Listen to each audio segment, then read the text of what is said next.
Brodes Media.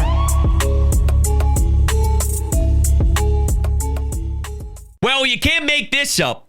I just sat down to record a show about Jalen Carter and how interesting the matchup is, considering Chris Jones is on the other side, and both of these men are extremely powerful, but I love Jalen Carter's opportunity in front of him to make a statement to the league. And the second I sit down, I get hit with a tweet from Ian Rappaport saying Eagles standout defensive lineman Jalen Carter missed his media availability today because of an illness, and we'll learn more about whether he participated in practice, and if so, how much. Now, we can look at this one of two ways. Are we going to have the flu game? The Jalen Carter flu game with 2 sacks? Ew! Getting to Pat Mahomes and forcing fumbles? Oh! That is crazy. You can hear it in my voice as well. I'm getting over something. There's something flying around. So as much as I would love to pretend the flu game and dominance is swirling here, one thing I am afraid of if we flip it to the other side, because this flu is nasty work. I know people that have been down and out for 8 days, 7 days. It's gross, and it doesn't seem to be slowing down. So if Jalen Carter is dealing with something like this, I hope to God we are not going to be worried about how bad the locker room has been impacted by some bug. Seriously. I'm not messing around. I'm not playing games, right? Now I'm starting to get upset. Maybe I'm getting too upset too early about it. Once again, this was literally just tweeted out. So we'll get some more info and more updates, but sheesh, what a kick below the belt. It's a big deal. You know, you're going to win this game because of a few X factors, right? Saquon's ability, Jalen's ability. One of those is Jalen Carter being a flat-out stud.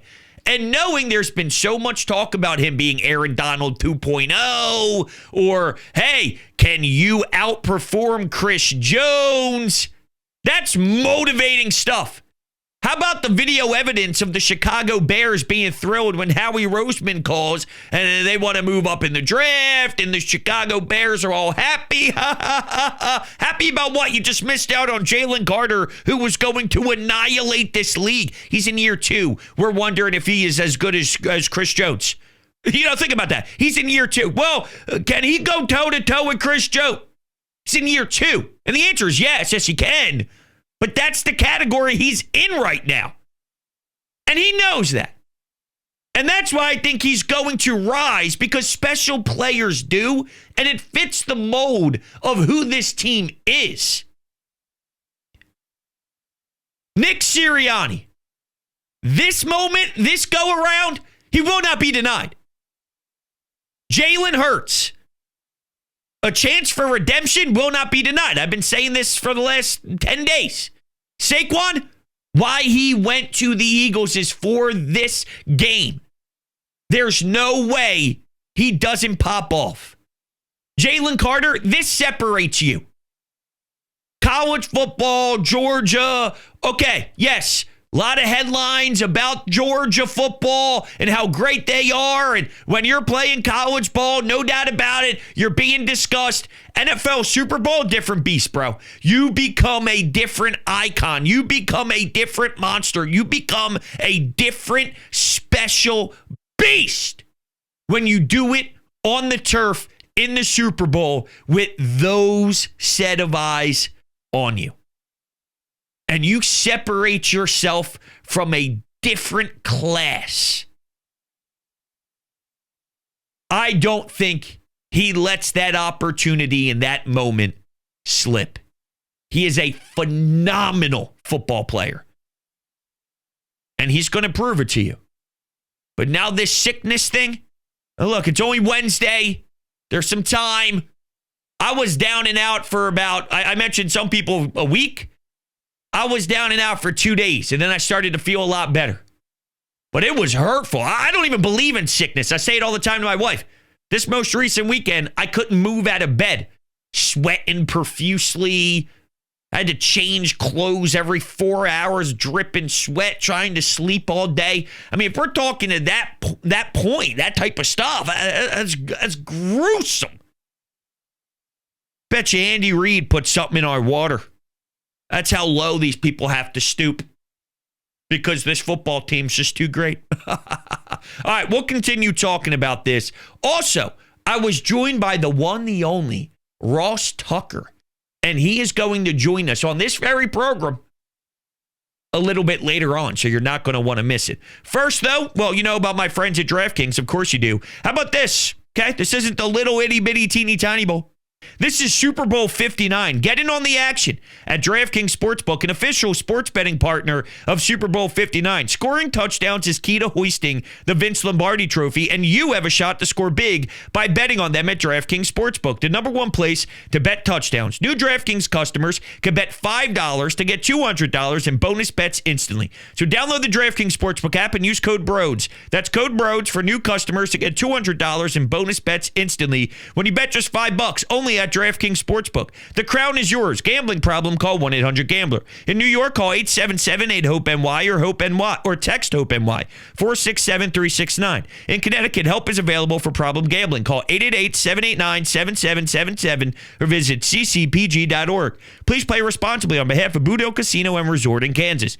21 plus age and eligibility varies by jurisdiction. Void in Ontario. New customers only. Bonus bets expire 168 hours after issuance. For additional terms and responsible gaming resources, see dkng.co/audio. All right. Speaking of audio, let's take a listen. This was down in New Orleans. We got national media talking about these two defensive linemen. Take a listen. Yeah, Tom, to me, that's my favorite matchup of the Super Bowl. Which defensive tackle impacts the game more, Chris Jones or Jalen Carter on the other end? And I'll start where Stacey left off with Chris Jones. One thing I'm really key in on is where Chris Jones lines up on mostly on Sunday. He can play inside and on the edge. He said this past week he doesn't care which way as long as he can get to the quarterback. The Eagles have one of the best offensive lines. They like to keep Lane Johnson and Jordan Mailata on islands one-on-one. But last game in the AFC Championship, Chris Jones had 11 opportunities in the first half where he was left one-on-one. He had 7 quarterback pressures in that moment. The Eagles are going to have real questions. Do you trust leaving Chris Jones one-on-one? Maybe their best way to neutralize him, Saquon Barkley. Chiefs players have talked all week about their first priority, stopping Saquon, rushing the passer second. They don't want to blow past those lanes and have Saquon rush past them. But all right, well, hold on a second. So you're telling me one of the ways to neutralize what Chris Jones can do is leaning on the strengths of the Eagles? I mean, that's what we're talking about. This is why I love the matchup. First off, one of our strengths is what? Offensive line play. Okay. Not that Chris Jones can't make impact plays against a good offensive line, because that's what great players do. So, yeah, there may be a situation for sure where Chris Jones does something. Fine. Okay. But just in theory here, you say, oh, well, how do we neutralize him? We can't have Saquon get going. So the offensive line and Saquon are ways to neutralize his ability to pass rush. That's what we do. That's what we do.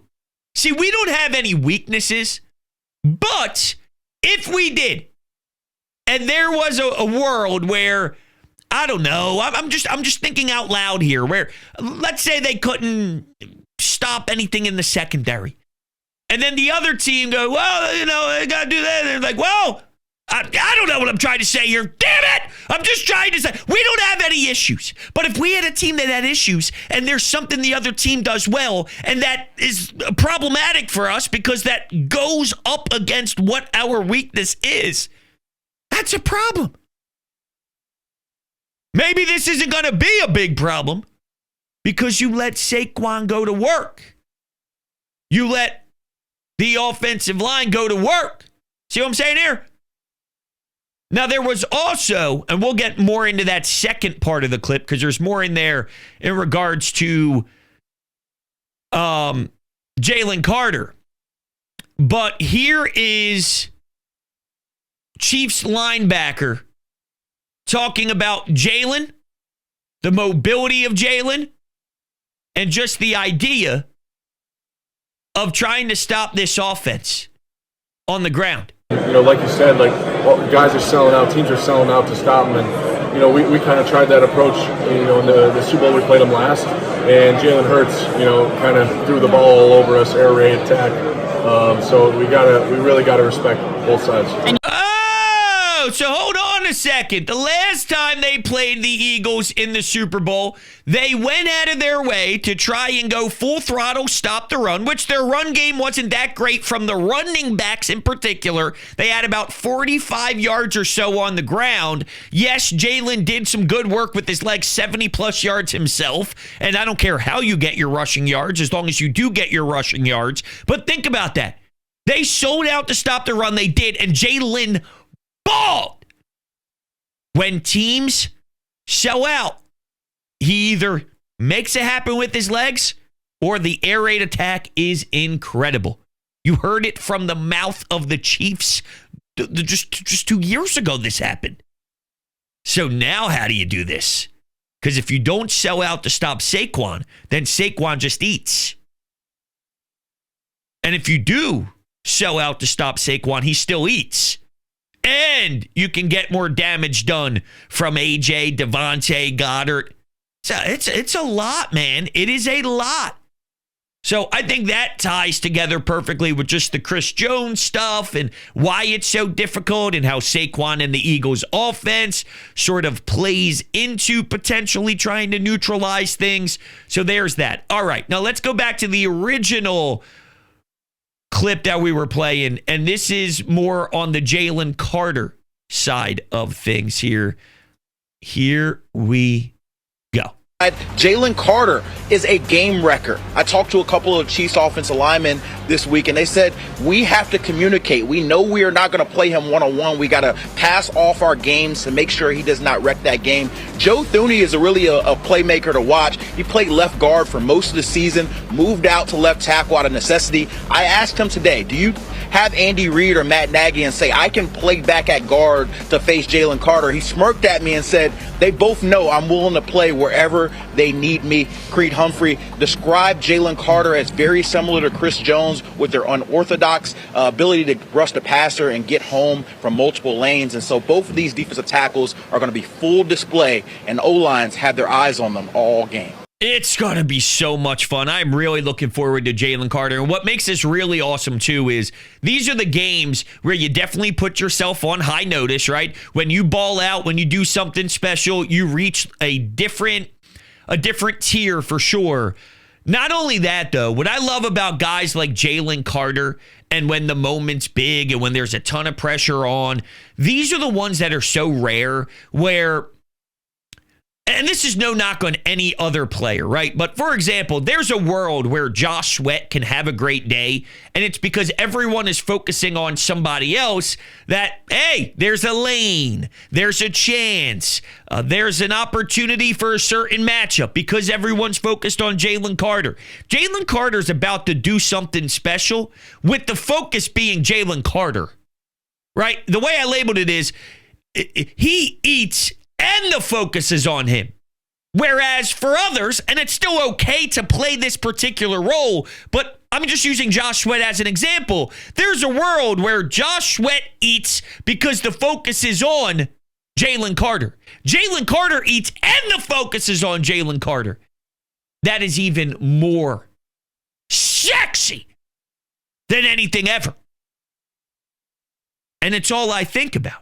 Just like Garage Beer, drinkgaragebeer.com, 0% IPA, 100% light beer, 1,000% quality, of course. Now, I really do believe there is something to be said about Jalen Carter sharing the same field with Chris Jones. That stuff is motivating.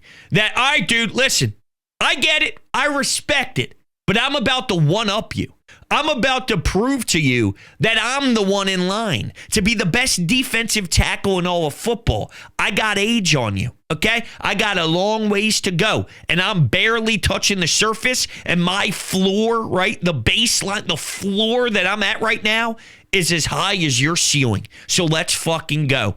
And Jaylen is going to explode. I think he is that insane. I think he is that talented. I think by the end of this, when we reflect back on Super Bowl 59, on who had the better results, it will be Jalen Carter over anything that Chris Jones does. And sharing the same field, knowing how people put Chris Jones on a pedestal and they say, hey, look at how phenomenal he is and look at how great he is. You're talking about the wrong defensive lineman. That's how you install it into Jalen Carter's brain as he prepares to take that field. They don't think you're as good as him. They think you're okay. They don't think you're as good as him. And then you go see what he does. All right, we'll throw it over to Ross Tucker and myself. Ross, what's up, dude? What's going on? Dude, what's going on? I love your Philly accent, man. I like it. I like hearing the Philly in you. And yeah, man, I'm down here. I'm down where it's all happening. I just did 2 hours of my show, the Ross Tucker Football Podcast, and now I had you scheduled for right after it so we can chat. I love it. I love it. You do everything, by the way, not just your pod, but the Eagles, Westwood One, CBS, Odyssey, you name it. You're everywhere. I hear you every time I turn on my radio. It's lovely. Listen, I'll give you all the time, I promise. Before we get into this matchup, I want to know about future fans because I know it's popping out there. You know, it's funny. I met these guys last year. This thing is genius. I don't know if you have kids or not yet, bro. I do. I forget. You do? Okay. So my daughters are 11 and 12 now.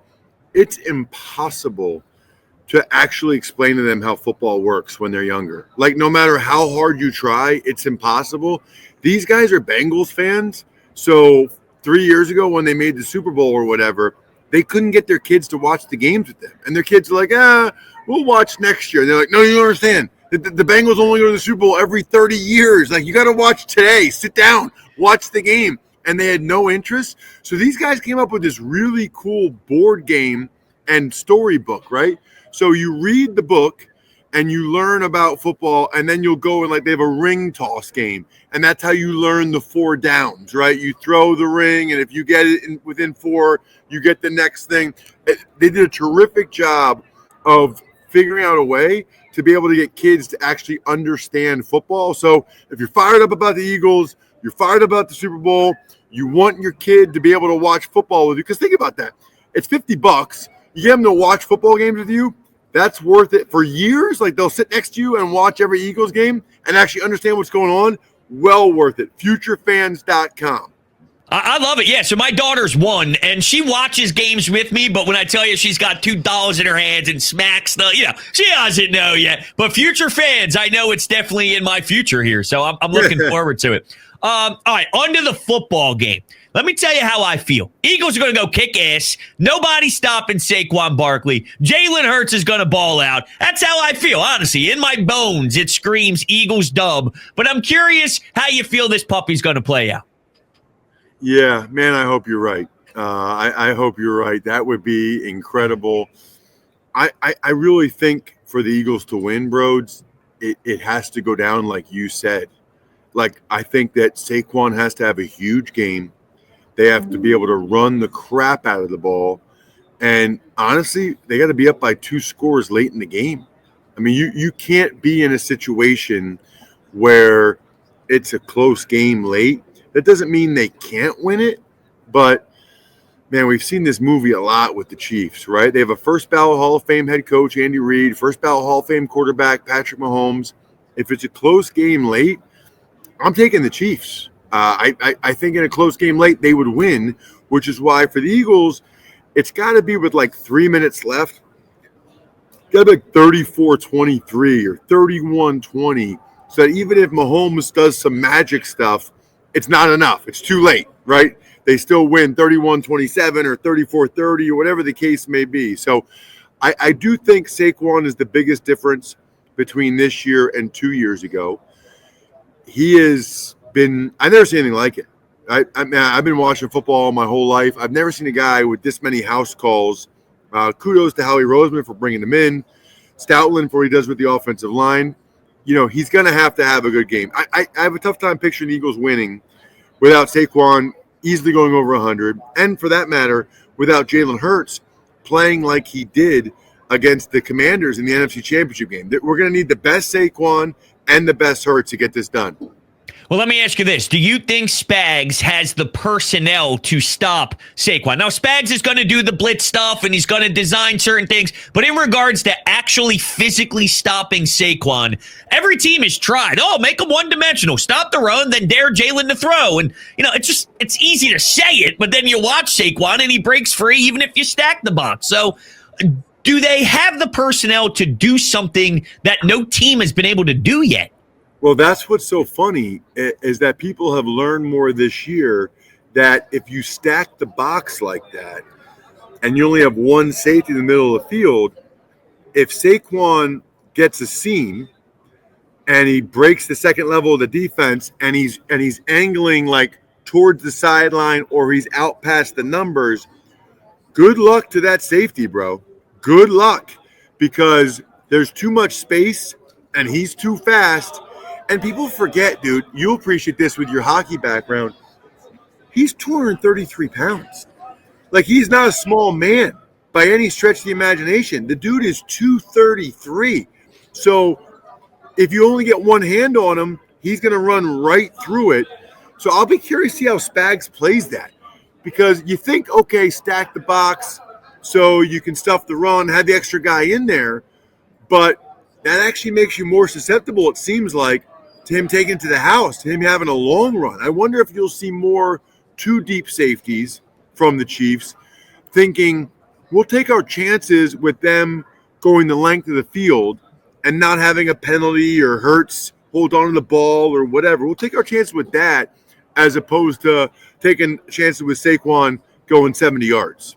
Yeah, but to me, I start smiling because then I know that if you give him those chances, he's eventually going to break one of those free. That's what he does. So, listen, that's why I love the Birds, baby. It's why I love the Birds. All right, let me ask you this about Jalen. See, I've been fighting with people left and right about Jalen. Oh, he can't throw. He can't read a defense. I'm watching this guy in the playoffs check at the line of scrimmage, and then within seconds, they're resulting in touchdowns. Not 2 plays later, 3 plays later, like 4 or 5 times where that specific play goes to the house. Now, I don't know. I'm just curious your thoughts on the whole narrative about Jalen and who he is.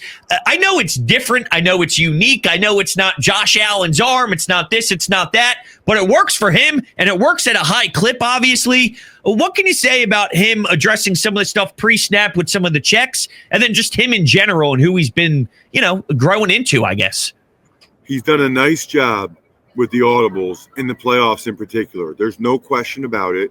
The reality is every guy, every player has pros and cons, right?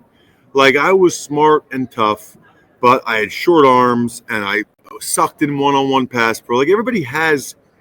For Hurts, it frustrates me at times that he holds on to the ball the way he does and takes some of the sacks that he takes, okay? But he never turns it over. So you have to take the good with the bad.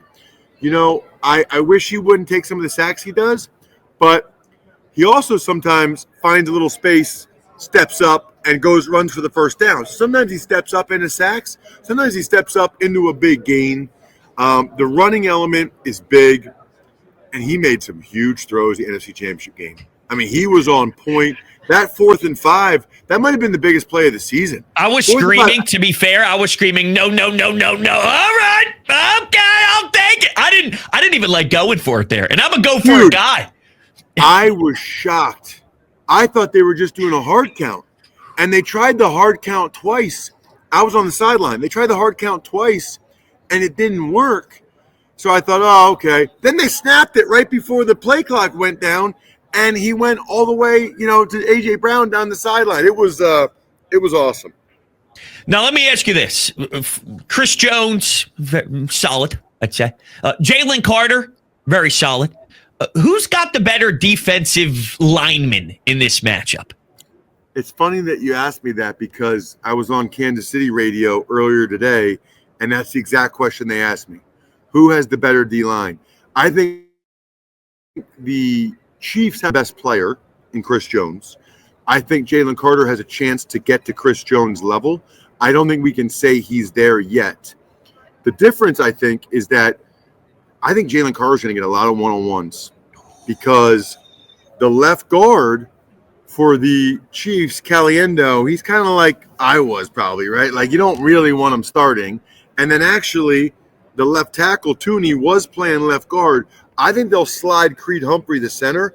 They'll slide him left a bunch to go ahead and protect that left side, which puts Jalen Carter one-on-one against Trey Smith. Now, if you're not familiar, Trey Smith might be my favorite O-lineman in the league. He's a bad boy, dude. I mean, he is a bad dude. So him against Carter, I'm trying to petition Fox to just have a camera on those guys the whole game. I would watch that. I would just watch Jalen Carter, Trey Smith, every play, because they're also both junkyard dogs. We've seen Jalen Carter. He's not afraid to punch you in the face. In fact, he likes it. And if he punches Trey Smith in the face, Trey will punch him back. Like, Trey Smith is going to be, Brodes, he's like a month away from becoming the highest paid guard in NFL history. He's going to get somewhere between $22, $25 million a year to play guard. What I played. It's unbelievable. But he is the enforcer. He is the guy that brings it for them. And so that's the whole deal. The deal will be Jalen Carter he absolutely must win those one-on-one battles. If he doesn't win those one-on-one battles, I think the Eagles have a tough time winning the game. Yeah, I agree with that, but I have faith that he can. Now, it's probably going to be a little bit of, listen, he's going to lose some battles too. It's going to be back and forth. But if you give him one-on-one and it's Jalen Carter, I think he's going to win some of those. And look, all it takes is one. We've seen it 2 years ago. What did Jalen have 374 yards combined, but he had the one fumble, and the one fumble is what everybody remembers. So if Jalen Carter wins one-on-one battle, that's all we need if it results in a strip sack or something. Maybe Nolan Smith picks it up. Speaking of Nolan Smith, this kid is unreal. Are you kidding me? In what world is he having this type of postseason? What are you seeing from him? I didn't expect this. This is a hell of a bounce back from his first season. It's a great point. You know, Brodes, I do the Eagles preseason games on TV, and he played like the whole first half of the last preseason game. That never happens. That's not a good sign. You don't want to be the guy playing in that last game, but he did. And that could tell you that the Eagles needed to see more from him. He kind of got better as the year went. You know, not all these guys are going to be great right away. It's like any other sport. You got to perfect your craft. He has turned it on at the right time. I had an awesome chance to talk with him Monday night at Media Night. I put that on my show, the Ross Tucker Football Podcast. My favorite play for him, Brodes, do you remember? It might have been the first play of the Packers game, okay? Everybody's talking about all the sacks he has. The left guard, Elton Jenkins, the Packers' best offensive lineman by far, he pulls right on a counter. So on a counter, the guard is kicking out the end, okay? He's trapping him. He's kicking him out. So he pulls right, and Nolan Smith saw it coming, dude, and he went down the line, and he killed. I said, what's your philosophy there? He said, get them before they get you. And he lit him up. Nakobe Dean killed the tight end. Like, I didn't see it that noticeably right when the first play happened. But then watching the replay, I was like, oh, my God, they're going to kill him. They're going to kill him like they came. That's what they need to do against the Chiefs. Set the physical tone. But Nolan Smith only weighs 240. So for him to come down the line and annihilate a 315-pound guard like that says a lot about him. Plus, what I love about Nolan Smith, dude, nobody's faster than him. No, he's the fastest DN in the league. So you're not like Jaden Daniels tried to run away from him. That's not happening. Mahomes will not run away from Nolan Smith. Like, Nolan Smith is fast enough to chase him down. So I was asking Nolan Smith and Moro Ajuma, who's going to be on Friday's Ross Tucker Football Podcast, the keys. They said you can't fall for the pump fake of Mahomes. And also, you need to try to tackle him, throw to tackle him as late as possible. They watched a lot of footage where guys think they have him and they dive for him, and Mahomes just like steps out of it. You know, like, you're never as close to him as you think you are. So don't dive. Don't leave your feet.